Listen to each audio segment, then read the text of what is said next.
Hello and welcome back to the MOOcast. This is episode 7 and we're going to chase away your Monday blues with 3 of your favorite moos. This is Mike O'Mara and Greg Obert and Andrea Musolf. And we're here to talk again about what we played this week. I guess I'll start. I've been playing a whole bunch of Max Payne 3 multiplayer, and I know these two are groaning and rolling their eyes, but it is awesome. It is such a fantastic third-person shooter, and if you are playing it currently and you don't have the local Justice map pack and DLC pack, you should get it. It rules. The M4 assault rifle, that's all I'm going to say.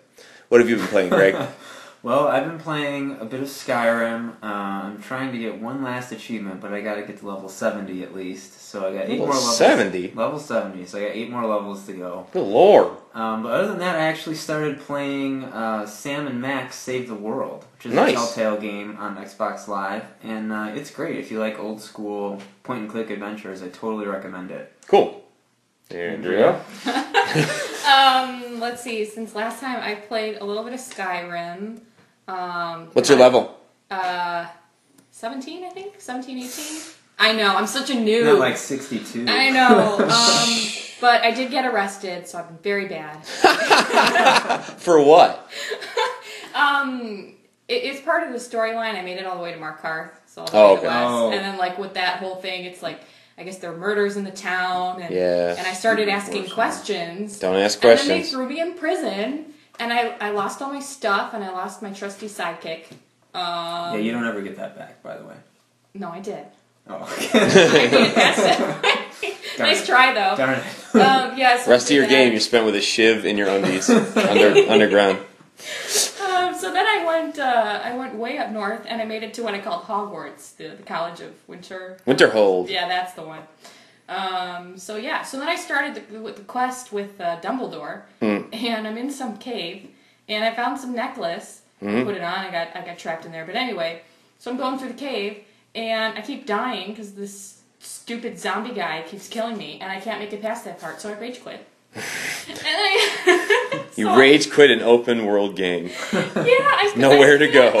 Exactly. I'm trapped in that cave. You can tell she loves Call of Duty. Oh yeah. Yes. I rage quit Skyrim, and I played some Black Ops. Oh. Because the map packs were half off, so I finally caught up. I played some of the new maps yesterday. So Well, new being 2 years old. Yeah. New to me, so, Right. you know, with Hangar and... The other ones. Yeah, the other ones. I haven't played all of them yet, but yeah, I'm really trying to... I prestige to get my token in Modern Warfare 3, which I kind of regret doing because I lost all my favorite guns, and I need to get those back. So you're going to be playing some more Black Ops. Yeah, I will be, definitely. Ooh, let's do a quick around the table. What's your favorite Call of Duty map ever thus far? Ready, go. That's too much pressure. I know. I will go first then. I don't remember the names of any of them, so I'm just going to say the one that. But it's the one that, for Modern Warfare 3, takes place in the, like that monk place with the bridge over it. What's that called? Sanctuary. I love Sanctuary. I I love really it. like that one. I love it. Gross. I love it. Okay, well then tell me, Mr. I don't know, to be honest. Go, Andrea. I gotta think. Okay. Wow. Of all time, that'd be tricky. Yours is the favorite. Yours has to be the one with the chickens. It has to. Of course. Yeah. Okay, so let me explain. I think Seatown in Modern Warfare 3 is the greatest map of them all for 2 reasons. One, it has dancing chickens. It does. By the fountain, if you play Domination, it's by flag A. Yes, it is. And, no, it's not even a fountain, it's just a hole in the ground. Oh, it's the hole of death. Yeah, it's the hole of death. Yeah. The well, yes. And second reason, there is a bathtub on a balcony. I had to do a double take when I first saw it. It's like that Cialis commercial. It really is. It really. I played through the level, and I had to do a double take. I'm like, really? Just Who side was note, there? but since when did like bathtubs out in the open like signify I just had sex with someone? Like, how did they come up with that? I mean, it's nothing to do with Great video games, but it doesn't make any sense. But anyways, Oh, yeah, so Seatown. so Seatown. Dancing chickens. Okay, Greg, Jeez. it's your turn. Well, I actually recently just bought Black Ops. I had stolen it from someone and played through the campaign. I didn't really look back because back then I wasn't playing Call of Duty. Lord. But I obviously changed that, and I want to play more zombies. So currently, I'd have to say my favorite map is in Black Ops. It's Nuketown. Really? It's so small and it's so chaotic, and I love it. It's so fun. And the fact that, the spawn system isn't broken like Modern Warfare 3, I enjoy that too. Okay, cool. All right. Along those lines, as long as we're on maps and stuff, I guess, I'm not sure when it's happening, but Modern Warfare 3, they're making that remake of Terminal. Oh, Terminal's coming back. Coming for free next week, yeah. Mm-hmm. Oh, I do love Terminal. One. Yeah. So I'm excited about that. When this goes up, it'll be this week. Yeah. Right? Yeah. I think it's Tuesday or Wednesday or whatever. Of now this week, which is next week when we're recording. But but for everyone else, it's this week. Get it this week or next week or whenever. So we were talking a little bit before recording about realism in games. And with graphics getting to be so good and sound getting to be so good, there has been a kind of a lack of kind of an imaginative, kind of cartoony, kind of out there, like non-realistic games. And so we wanted to have a little bit of discussion about what's good about current trends towards realism, what's bad about it, or how realistic should games be. So you guys want to start that? I know for me what brought this up was I just started looking into the DayZ mod, which is a mod for Arma 2. And it's interesting because it's super, super realistic when it comes to survival. And so for those of you that don't know, they basically drop you off in the middle of nowhere, and like the world is just blown out, like nothing is around, and you have to search for items to scavenge, and try to survive. Encounters with zombies aren't just like Left 4 Dead where you're blowing them away left and right. Like if you encounter a zombie, you're pretty much screwed if you don't have any sort of weapon. Right. So not only do you have to avoid the zombies by sneaking around, but you also have to avoid other players who may or may not decide to kill you just so they can take your stuff. Right. And I know for me, that is really frustrating, and I could not get into a game like that because even playing Minecraft, like the thing I hate about Minecraft is when you die, like you lose everything. Yeah, you have 5 minutes to go get it back, but it's obnoxious, especially if you don't know where you are. And so, like a game like DayZ, to die just because someone happened to find a sniper rifle and is sniping you from the town over, which is the gameplay clip that I saw, I would be so aggravated. Well, I can give you a kind of a first-hand account of this because I've actually downloaded and played this. As you guys know, I'm like the biggest zombie freak in the world. I love everything zombies. So when I heard about this mod, I went and I downloaded it because I already had Arma 2 on my computer. And I'll tell you, I was super, super psyched about it because I really, really love the idea of a zombie game that's just like movies, where it's really more about survival than it is about like being superhero Rambo. So I'll just give you a brief account of what happened to me and why I don't play this game regularly anymore, even though I think it's awesome. So basically, I wake up in the game and I'm on this beach. And there's no one around, it's pitch black, and all of the electricity in the whole country is out, and it's an open world game, so it's like as far as the eye can see, it's a huge, huge game world. But I don't have any flashlight, I don't have anything. I have one pistol and one like bag of ammo and some baked beans to keep me alive, because you have to eat too or you die. You forget about that. Yeah, exactly. Yeah, which I actually think is freaking awesome, and everything about this game is awesome except for playing it without friends. Because what happened was, so I'm dropped off on this beach, and I was like, okay, I'm going to get real into it. I'm going to RPG this thing. I'm going to be like super zombie killer. Oh, this is my dream. So I like immediately hit the ground, and I like crawl along the beach, and it's pitch black, and I hear zombies everywhere, but they can't see me because they're zombies. And dumb. Lucky you. Yeah, right. So I crawl around, and literally, like, game time, it was like 8 hours of game time or like whatever, but in real time, I probably literally crawled along the beach for 45 minutes. And it was awesome and frustrating, but thrilling because I could hear these zombies, and I was like, oh my god, this is a realistic zombie game. This is so cool. So game time, the sun comes up, and this is probably after like an hour of real time, like searching around this town, like in the dark, like being really quiet, not running so I don't make noise, like playing by the game rules. And I get to the sunrise, and I hear other humans somewhere, so non-zombies were out there somewhere. So of course, like this is when the game like really, really shines, because like I raise my gun and I'm like don't fire or I'll fire at you. Because you can't trust anyone in this game. Every other living human is a real person. It's not an AI. So only the zombies are AI. So I'm chatting in the chat console, like real nervous, like I will shoot you if you shoot at me. Like do not shoot at me. Like let's trade. Let's work together. And this other guy is like, okay. So we meet up in the town square and we do not shoot each other. We say, okay, let's go search together. So I go searching with this guy, which is actually really, really awesome. But then we got attacked by zombies.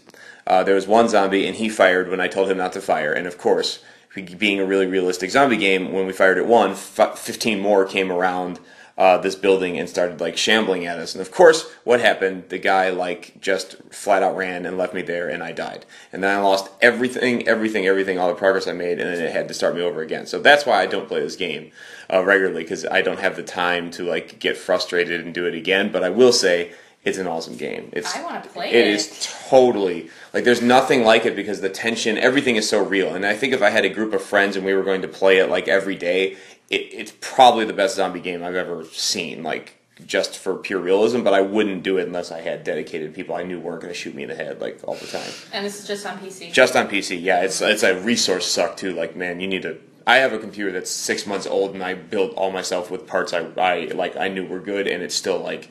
I can't play it on highest. It's like, goodness, there's no hope for me. Yeah, it's 6 years old. No, it's ridiculous, but it's awesome. Oh, no. It's totally awesome. And I really, and like kind of on a side note, I really do wish that companies would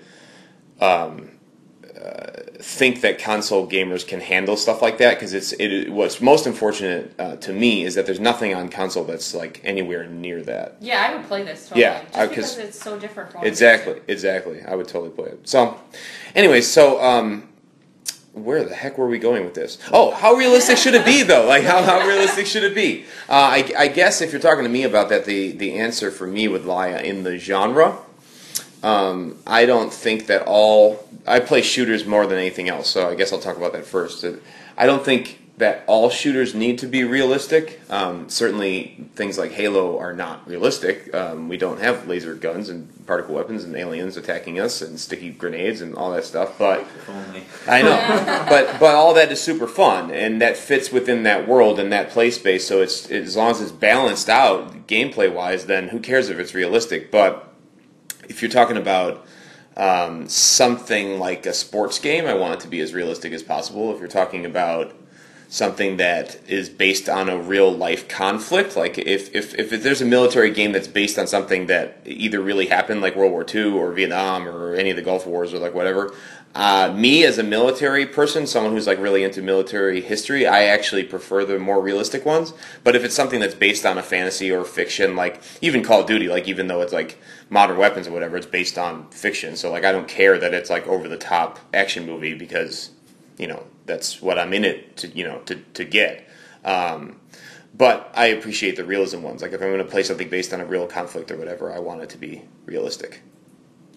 The problem for me with that is I understand realism has its place, and certainly some games, especially war games, you want it to be authentic. Sure. But it's so sad to see so many games now just strive for that realistic. I know we talked about this a little bit before the show, but I think back to older games like Doom, like how ridiculous that game was, and how you carry like 17,000 weapons at the same time, and just shoot demons and like that's it. You know what I always loved about Doom, especially Doom 3, is that somehow you have the resources to carry 1 million weapons at once, but you couldn't carry a flashlight at the same time. Right. Really? Yeah. You had to switch to a flashlight. And then... Somehow you can carry a shotgun and a pistol and a machine gun and a humongous alien tech gun and 15 grenades and whatever and a rocket launcher, but not a flashlight at the same time as your pistol. Like you can't figure that one out. Oh, no. Yeah. But I think the reason I say that is because for me, first and foremost, games need to be fun. Right. And when I'm playing, a game and I'm putting time into it and I'm going getting really into it, like DayZ, and then you get to a point where it's just you get backstabbed or something like that happens. Right. You just lose everything. Like, right. What was the point of what you just did? Like, no progress has been made. And while it might have been fun at the time, it just leaves a sour taste in my mouth. Like, I think it's an interesting question on personality types of people that play games and why you're in it. in the first place, though, because I totally see your point. But I also think in gaming, I am more of an experientialist. Like what it is, I don't know if that's realistic, if that word is real at all. But that's what it is. So that's what it is for me. Like I'm in it for the experience. Like I don't really care about getting achievements or seeing a progress bar fill up. Like I play every night because I love the experience of playing something that's in a genre or in a storyline that I want to experience. So for me, Daisy is super fun.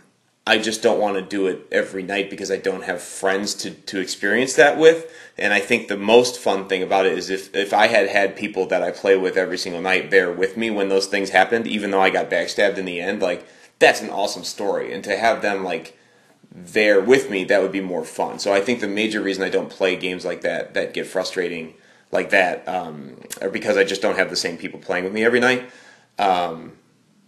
Whereas I think for a lot of people, and this is why things like gamer score and achievements and leveling up in games like Call of Duty is so addictive to people. Like they're in it for the progress bar. Like you want to see that at the end of a night, you achieve this much, and that's a cool experience for people too. So I think it's all about why you are in it, like why you're in it in the first place, like why are you playing these games in the first place. What do you think, Andrea?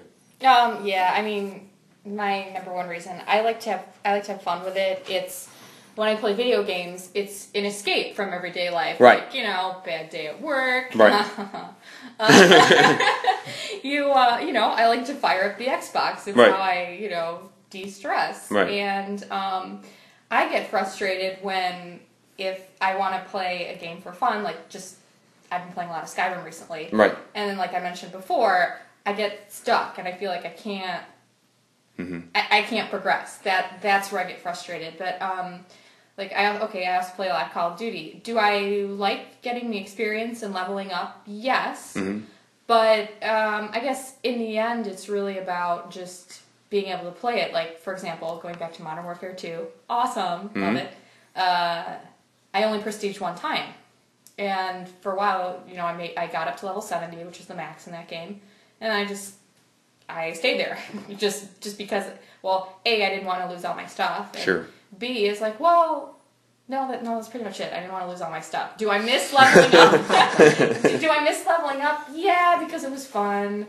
But, I'm there to play the game. Right. Yeah.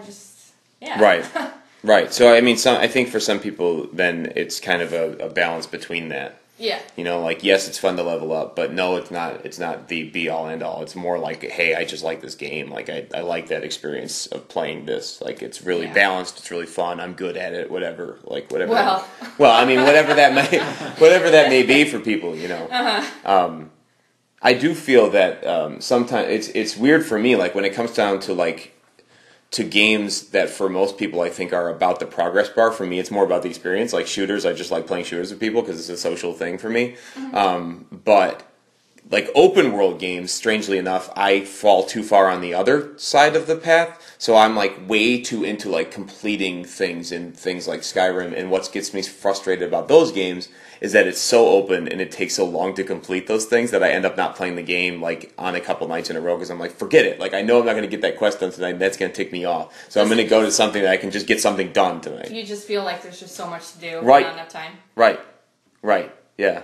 Which is funny. See, that's when you got to put the blinders on. I know. I'm going for this quest. I know. I can't. I just keep getting distracted. There's a pretty cave. But then, it takes me forever to make it to a point on the map that I actually want to get to. I find caves and towns. Right. People. Right. My wife and I recently started. Like we made a pact that in both of our separate games we are going to go real travel. So, like, if there's a quest across the map, like, I actually have to find a horse now and, like, do it real time because, like, we wanted to experience the game that way and not, like, keep cheating and, like, fast traveling everywhere. So that has made my life, like, infinitely more beautiful and frustrating. Because I realize, like, how gorgeous that game is, like, just created, like, just going through the different types of, like, flora and fauna and, like, just enjoying it. It's a fantastic world, but it's also pissing me off because I'm like, man, I really want to get to that stupid city. Like, you know what I mean? It takes like friggin' ever. It's just a huge game. That game is incredible to me. So you've banned fast travel? Yeah. Wow. I Yeah, couldn't do that. so I'm realistic traveling. Yeah, and I'm playing permadeath companions. So like if No. anyone dies, I like bury them and say a Skyrim prayer and go on my way. Oh no, I can't do that. Yeah, it's tough. I lost my wife. I lost like my best friend. I lost a really good archer. I lost everyone. Like it's a harsh world. What am I gonna do? Like Reload. That's what you're gonna do. no, I don't. Lydia is coming with me for the entire. That's all. Come rain or come shine, Yep. Lydia's sword is by your side. Very nice. All right. Well, cool. So, Greg, I think you should lead this next discussion because I don't know about as much about this as you do. But apparently, this system has been announced. Yeah. So there's a new system coming out. For those of you that don't know, I'm not really sure how to pronounce it. That's part of the reason I let you say this.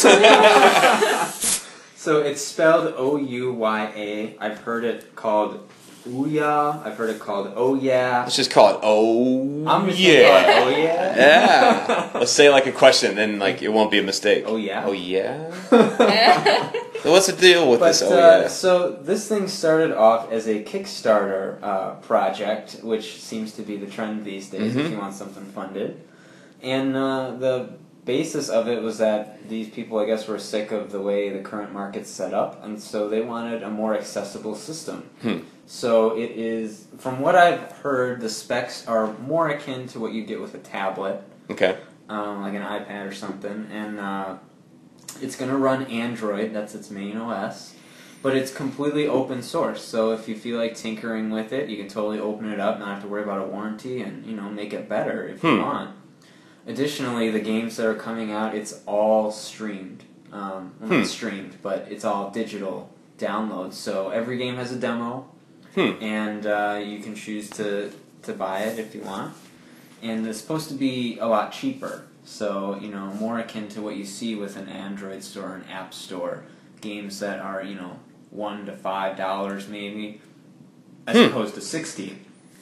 And what's the expected buy-in price? Like, what's the system going to run? The system is going to launch at $100. Really? Yeah, so it is super cheap. The controller looks very similar to an Xbox controller, so kind of a standard configuration there. And I don't know, like that's pretty much all that I've seen on it. This kind of just happened the past few days. I know it was like initially when they started the project, they wanted like $950,000, I think, and by the end of the first day, they hit it. Wow! So now I think they're over a couple million at this point, which is crazy to think about. So I don't know. I'm looking forward to it because I think it's going to really shake up the industry right now. Because I hear things from, for example, EA saying that Dead Space 3 needs to sell 5 million copies, or they'll just cancel it, or it's not a viable property anymore. Like that's crazy. You are not managing your money properly, right? And so to see a system that's very accessible, cheaper, and maybe allows for more creativity. I'm all for it. So I'd like to hear what you all have to say about that. I'm hazy on this whole thing. So will it be a single player only thing, or will you be able to connect like new controllers and like? I don't know, to be honest. I'm assuming it's going to be both. Like even Mojang, who created Minecraft, they've been praising the idea if it is as open as they say it's going to be. So they'll put like the promo shot that they had of the dashboard had Minecraft on it. So I would venture to think that they would bring Minecraft to it, which is multiplayer. Right. So, but I don't know. Other than that. Well, I mean, I tell you one thing: if there was like a cheaper way to get just fun games that I might not want to pay full retail for, but I know that if I got some of my friends would get and we could play like multiplayer with, then that would be awesome. Then I would buy into that. Because like I know that like I'm a shooter freak, so I want to play like every shooter in the world, but it does get boring like if I buy them all and then people I play with online don't buy them, then that stinks like after a while for me. So for me it's about the social aspect of it. So if there was a cheaper way for all the people I know online, to like get behind something like that, where like maybe there'd be a demo so we could all try it out, and if we all decide we like it, like that's a cheaper buy-in than usual, then that would be, I'd totally be behind that.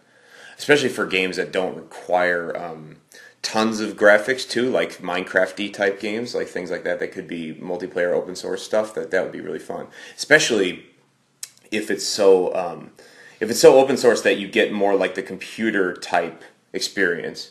Because like what's really missing from console is like all these user-made mods and stuff. So if users can mod it, man, I'm in on that system like nothing. Absolutely. What do you think, Andrea? The price is right. No kidding. I don't know. I mean, okay, I don't really know too much about it because this is the first I've heard about it. I think for me, it would have to do something to capture my interest. Like, it would really have to do something to make me want to run out and buy it. What if it came covered in stickers of kittens? Maybe. Would that work? Or soap. Oh, all right. What if it's endorsed by the voice actor who plays soap? What if Caden is in there somewhere? Oh my god. Anyway, you all know what I mean. So, I mean, okay. I love my Xbox. I'm a one game system. You're one game kind of gal? Yeah, so it would be really hard for this thing to make me run out and buy it, because then I feel like I wouldn't play my Xbox as much. How about if me and Greg get it day one? Then I'd ask you to, what do you think? And I'd go from there. Because I was way behind getting the Xbox. I mean, it'll be 3 years old this December. Wow. I had it 3 years. Wow. So I know, I'm new to the Xbox land. Your Xbox could be my Xbox's like granddaughter. So yeah, all in all, I think I would have to know more about it before I actually made a decision like, hey, I'm going to go buy this. Mm-hmm. But, I'm certainly open to it. It sounds interesting. And again, the price is right. Yeah. Well, and here's why I'm very excited about this. So just this week I read an article about Angry Birds being published by Activision, and it's going to come to consoles for like $1 million. And so they wanted to bring it in like a full disc, retail thing that you could buy. They're going to put Angry Birds, the first one, Angry Birds Seasonal, and Angry Birds Rio on there. Mm-hmm. They're going to charge $30 for Angry Birds? For 3 Angry Birds games, all 3 of which you can get on a smartphone for $1 a piece. Right. I'm pretty sure they're still $1 a piece. Yeah, they're $1. That is ridiculous. There is no reason for them to be doing that. And it's just, when publishers decide that they can do things like that, there's something wrong. Yeah. You should not have to spend $30 for a mobile game just so that you can play it on your big screen. Right. So, I'm really excited about this because you can buy those sorts of mobile games on this system for their original price. At least that's what they're claiming it will be. Mm. So I really want something to shake up these publishers, because it's just getting really frustrating for me to see that as a consumer. Yeah, at some point, like, EA is just going to become the company from Terminator. Like, they're just going to become Skynet. Like, they own everyone else, and they will turn our games against us. Like, it's time to rise up, people. I'm getting behind this Kickstarter Ouya thing. All right, so as always, all you need to do is wait around for 10 minutes, and I'll get back to zombies. So zombies, guys. So The Walking Dead. Two things about The Walking Dead, which, by the way, if you haven't seen the series or read the comic books, shame on you. I keep talking about it every single week that we do one of these. Read the comic book. It's the best comic book I've ever read. Read the book that they wrote about the characters, Rise of the Governor. It's the best zombie book I've ever read. Play this series, this Telltale series on console or PC, this episodic thing. It is fantastic. I completed the second episode last week, and it is awesome. It just continues to be super freaking awesome. And then the other thing about The Walking Dead that was announced last week is that they are going to also make an FPS survival/shooter out of the series. And the creators of the comic books, unfortunately, went on record and said that that's a sucky idea, that they don't like it. Personally, I think that if they make a competent shooter that has some survival elements, like, let's be honest, it's a zombie game. I'm going to be in line like day one anyways, but I'd like to hear what you guys have to say about that. Andrea? First-person zombie Walking Dead. Yeah. Yeah. Okay, well, I haven't played Walking Dead. You should. Yeah. Shame on you. I mean, well, how's it set up now?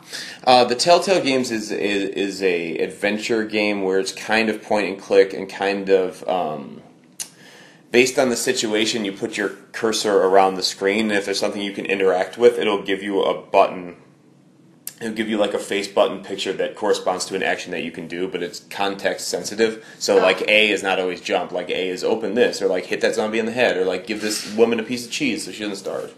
Oh, that'd be confusing. I feel like half the battle when I learn a new game is remembering what each. Just button remember does. A is give that woman a piece of cheese. All right, all That's right. the most important. I mean, I think with a zombie game, first-person shooter is you gotta have that. Right? I mean, the way Walking Dead is now, I mean, it sounds like it's very, you can, choose what you want to do, which is cool. Yeah. I like that. Yeah. So, if you threw in that first-person shooter element in there, all right. Sounds like a fun zombie game. It's a recipe for success. Exactly, yeah. I don't know. What do you think, Greg? Has the world had too much zombie shooting? Is it time to make peace with them? Right. I don't mind seeing shooters, but I think right now there's just so many of them on the market. I'd like to see another type of zombie game. Mm-hmm. For me personally, I'm satisfied with my zombie first-person shooters with Left 4 Dead. I don't really need. It's been so long. Yeah, they got new maps coming out. One new map. New old maps. New old. Yeah, when is that happening? End of this month. A week or two. Yeah. Oh, So if you play Left 4 Dead, they'll have a new map coupled with the original maps that you can buy for Left 4 Dead. Yeah, all you 2. have to do is find it somewhere in your house and then brush off the 2 years of dust. Played in forever. So sad. But I mean, it's a lot of fun, and I enjoyed it a lot. And Right. I don't know. Like for me, I'd like to see another kind of zombie experience. Like Telltale is giving with the point and click. It's so good. I have not played the Telltale games because I have not watched the show Also, or shame read on the you. comics. Shame. I finally caught up on Game of Thrones, so Okay, cut me a fine. break. Yeah. So, for me, I just like to see something different. Mm-hmm. But see, then we get into the question of going back to the DayZ discussion a little bit. Where is that line for you between realistic, this is what would happen if there was a zombie apocalypse, and where's that fun line for you? If it's not a shooter, what would you like to see them do with it? What would be fun? It doesn't need to be realistic, Okay. But it's just something different because I've seen the shooter before, and I know at the Wii U they have that zombie game coming out. Zombie U. Yeah. I can't wait. I can't. So it's just kind of I understand Call of Duty's popular, super crazy popular, and everyone wants to have their, tie-in with that. I mean, just however many years ago it was the same with platformers. Everyone had to have their own tie-in with platformers. But Sure. It'd just be very nice to see a little bit of a move away from the first-person shooter. Mm-hmm. Mm-hmm. In some cases. Yeah. Okay. Well, I'll cut you that slack. Thanks. So, Mass Effect 3. Mass Effect 3. Our love, sort of hate, still love relationship with Mass Effect 3 continues on this episode of the MOOcast. They have announced yet more DLC for Mass Effect 3, and it is yet again going to be free, which, first of all, kudos to someone for making something free these days. That's awesome. But it's again only for multiplayer. It's again a bunch of skins, like avatar skins, with some new weapons and some new maps and a new difficulty mode, but no new real mode. It's still like tower defense with aliens, pretty much. What is up, BioWare? What's going on? I don't know. Greg, take it away. I don't want to be redundant, because I know we've talked about this before, I think. But, Yeah. I know we have at least. Yeah. I'm just not a huge fan of the multiplayer. It was fun for when it first came out. Sure. And, I enjoyed it. Sure. But it just, it felt tacked on after a while, and because, I explored everything that there is to do. The only thing left is to give EA more money so I can get more random packs and pray that I get a weapon that I want, So it's like, there's nothing new, and while I understand that there was a separate team working on single player and a separate team working on multiplayer, I can't help but think, how much further along could some of that single player DLC be right now if they weren't focused on multiplayer? Well, right. And, obviously there is that, the people looking into the code for the extended ending and seeing this Leviathan thing. Right. And, I want to play that. Like, I'm interested in more single player stuff, and this multiplayer, while I appreciate the fact that they're supporting the multiplayer community for free too, which is great. Yeah. I'm just not interested anymore. Right. I mean, if they would have come out with 1 or 2 new modes, like I just want a new mode. Like, give me something. Like, give me capture the alien. Like, you know what I mean? Sounds like fun. Right. Give me dominate the Prothean, or give me something. Give me something, even if it's a ripoff of something else. Like, why is it always the same thing? These And I mean, they added, in their defense, I guess, they added the Platinum Challenge. I don't know if you saw that. Yeah. So, but, I barely survived a gold mission, so now you're just going to do the same thing again, but harder. So I have to kill myself to do the Platinum, or, which is more likely, I have to give them more money so I can get better weapons and armor and stuff. Right. So it's I don't care to do that. Wait. There's bronze, silver, gold. They added platinum. Added now platinum. Oh my so god. And gold is ridiculous. I'm sorry. Yeah, gold is Those crazy. are hard. Gold is too scary. I haven't tried Seeing it. a Banshee on gold was one of the most terrifying things of all time. Yeah. You're done the second she comes on the map. It's done. Well, I'm embarrassed to admit this, but the last Mass Effect 3 DLC that they gave, I downloaded those maps. Yeah. Have I played them? No. I actually like those maps, but again, it's the same thing. Yeah. Give me a new thing to do in those maps, and I will play them again. I don't know. I don't know what they're thinking. You know what? I am just scared that this reeks of EA-ness. I'm scared that they are trying to butter us all up for a multiplayer shooter Mass Effect is what it feels like to me. It feels like they're going away from the storyline stuff. They're pumping us full of multiplayer so that they can then announce in a couple months oh, now it needs to be more action, like everyone's saying these days, and now Mass Effect is going to be all shooter all the time, rip off of Gears of War for the next one. That's what it seems like to me. I don't want it to be that, because Mass Effect is my favorite RPG, single player RPG ever, I think. I think it is, yeah. But, I mean, I don't need another third-person only shooter, all the time. Even if it's with alien weapons, come on.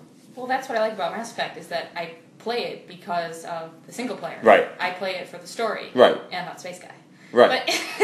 But, pretty much every other game I play these days, I play for the multiplayer, to be honest. And oh, yeah, that's true. And, Call of Duty and that game, in Mass Effect, I play for Mass Effect, for the story. Yeah. Mm-hmm. And it just seems like they're buttering us up. They're trying to get a community around this mode so that they can then, that's what they want to do next. Because it will make tons of money, and they can have map packs like every other action game, and they can have, DLC and make tons more money.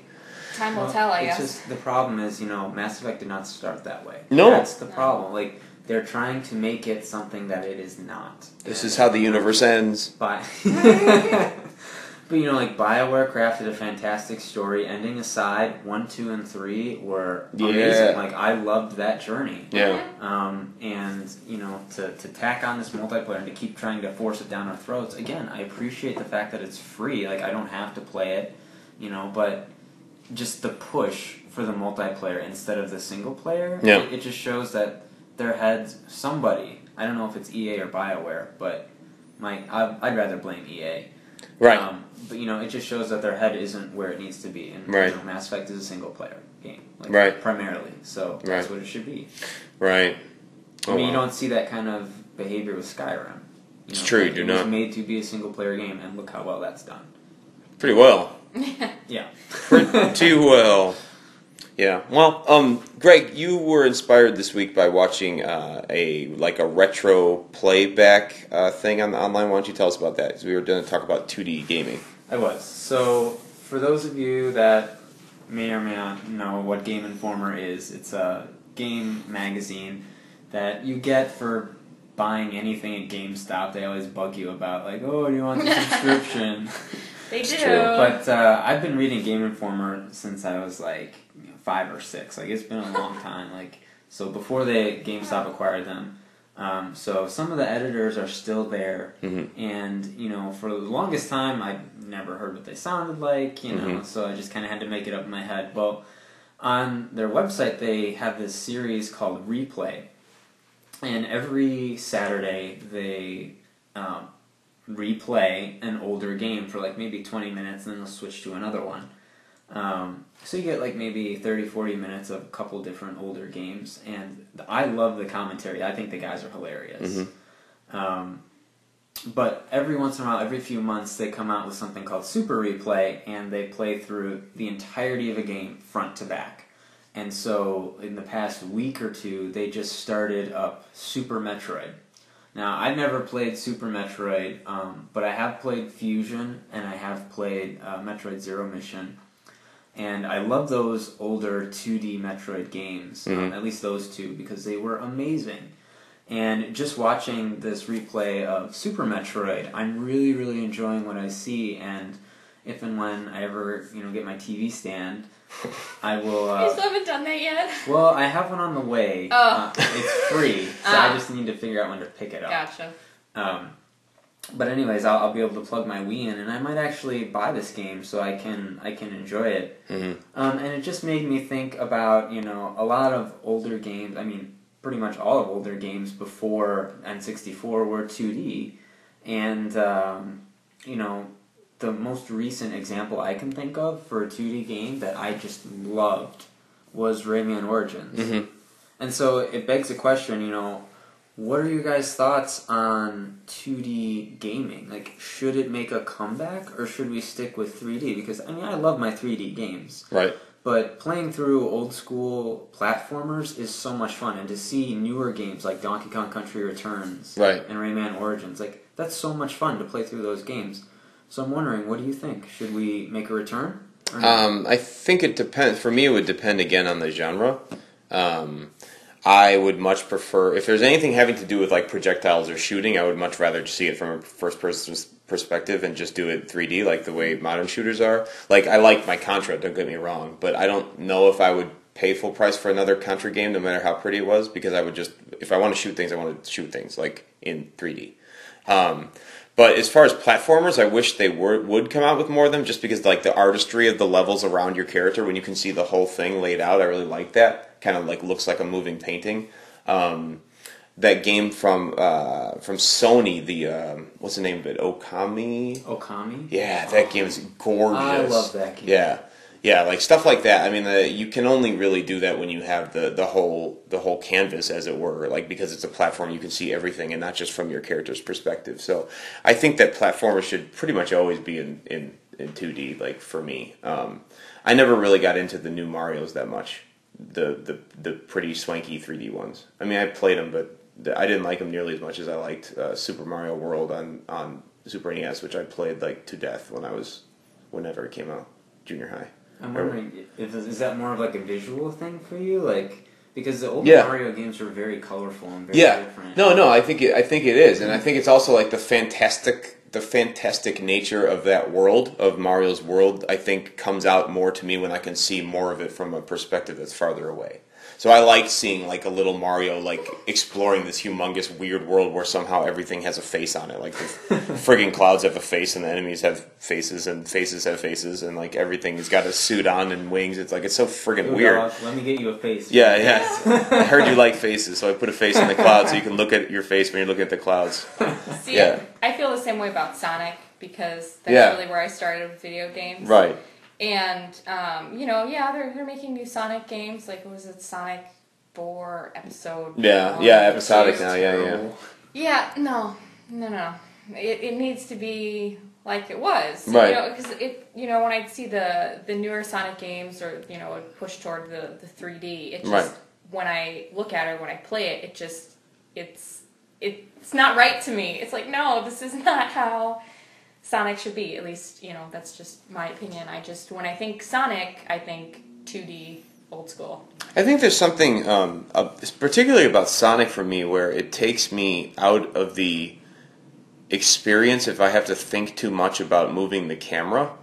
Like, it bothers me, the 3D ones bother me because I'm, like, worried too much on, like, steering him, and I can't then have fun, like, looking at how fast the world is going by.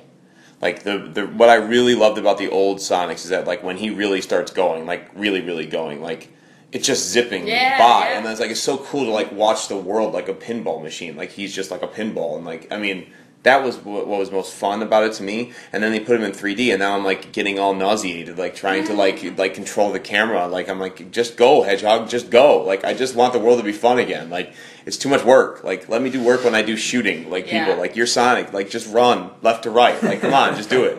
So, I don't know. That's my 2 cents on that. Okay. Anyways, what are we going to be playing this week, folks? Some video games. No kidding. Any plans to break out from Skyrim, Greg, or are you entrenched? Well, I would like to get that level 70. For those of you that don't know, that I have one achievement left. Oh my god.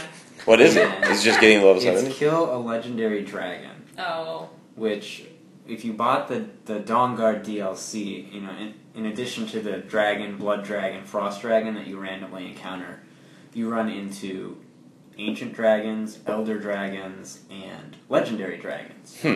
From what I've read on the internet, so it must be true. It's got to be true. The only time you'll run into a legendary dragon is you have to be at least level 70, and even then your chances are slim. So, you know, I'd like to get to level 70. I'd really like to get that one achievement. It's not a matter of if it's going to happen. Just when. When, because, you know, with more DLC that's coming out for that, I'll be playing that game a ridiculous amount. But I would like to get back into Sam and Max. I got to episode 4 of 6, and I got stuck at one point, so I got to actually, like, sit down and think about what I need to do. So I'll probably be playing those. That's cool. Andrea? I want to go back to Skyrim. I have to make it out of that cave with that stupid zombie guy that I can't kill. See, part of the problem is I ran out of my good arrows, so I think my plan is to get out of the cave, buy some good arrows. Go to Arrow Walmart. Yes, and then come back and win. And I still need to play through the new Black Ops maps. So, because I just got those. What, at this point in your playthrough, are your good arrows? Dwarven arrows? Ooh, dwarven arrows. See, if you had your smithing up to 100, you can make dragon arrows. Come on, Andrea. I have my fire, though, but it's just not enough. And my magic and... Yeah. Your font of fire from your hand. And even my happy helper, but he's not doing much. Yeah, because his name's not Lydia.